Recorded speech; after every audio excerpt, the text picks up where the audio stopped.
So today, we're going to dig into one of the most fundamental forces that shapes our world, the connection between information and power. Who has the information? Who gets to control the story? And, what does that really mean for the rest of us? Let's get right into it. You just have to start with this quote from George Orwell's 1984. It is so chilling because it gets right to the heart of it all. Real, lasting power isn't just about physical force. It's about getting inside our heads, about controlling the very information we use to form our thoughts.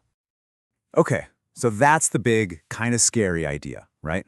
But how does that actually work in the real world?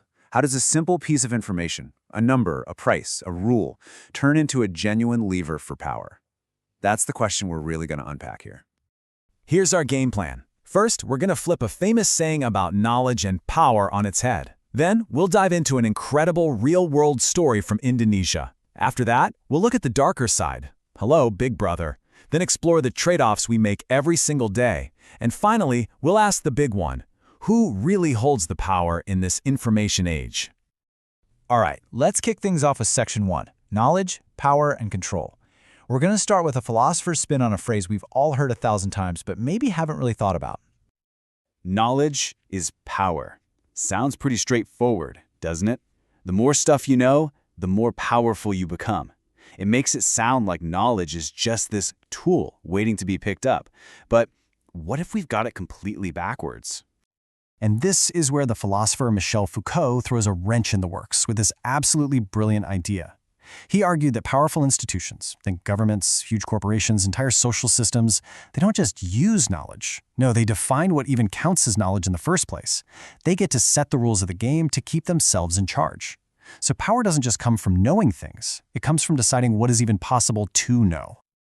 So, if power shapes knowledge, can knowledge ever fight back? Can it challenge power?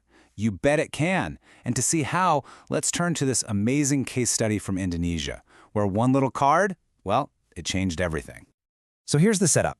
Indonesia had this program called Raskin, Rice for the Poor. Great idea on paper. The problem was, it was a total mess. Studies found that a staggering 2/3 of the aid, 2/3 of the rice, was just disappearing somewhere along the way. So what was going wrong? Well, all the power was in the hands of the local officials. They knew the official prices, the official allotments, but the citizens didn't. This meant officials could charge more, give out less rice, and who was going to stop them? The poor families had no way to prove they were being taken advantage of. They were missing the one crucial thing, the official information. And then, someone had this wonderfully simple idea. Researchers and the government teamed up to mail these very basic ID cards straight to the families who were supposed to get the rice. The info on them was so simple but so vital. Your name, your official monthly share of rice, and the official price. That's it. Just the facts. And the result? Oh, it was incredible. The families who got one of these cards ended up receiving 26% more of the subsidized rice they were entitled to. Think about that. No new laws, no extra police, just putting the right information directly into the right hands. And this really gets to the heart of it. That little card completely leveled the playing field.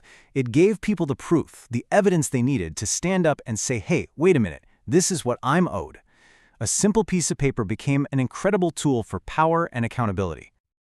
Now that story is really hopeful, right? It shows what happens when information flows to the people. But what about when that information flows the other way? When the state or a corporation is the one collecting all the data on us? Well, that's when we enter some much darker and frankly, much more familiar territory. Big Brother is watching. When Orwell wrote 1984, things like telescreens that watch you back felt like pure sci-fi horror. But just look around now.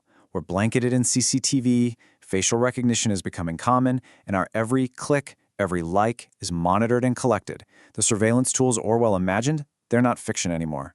They're just Tuesday. And here's the twist that Orwell didn't fully predict. It's not just Big Brother, the government, anymore. As Jonathan Schell puts it, it's a partnership. Giant tech companies collect unbelievable amounts of our data for their own business, and then governments can tap right into that treasure trove. It's this powerful fusion of state and corporate surveillance. This whole situation leads us to the really tricky part of modern life, the price of convenience. It's this bargain, this trade-off that most of us make every single day, often without even thinking about it. And here is the absolute key difference.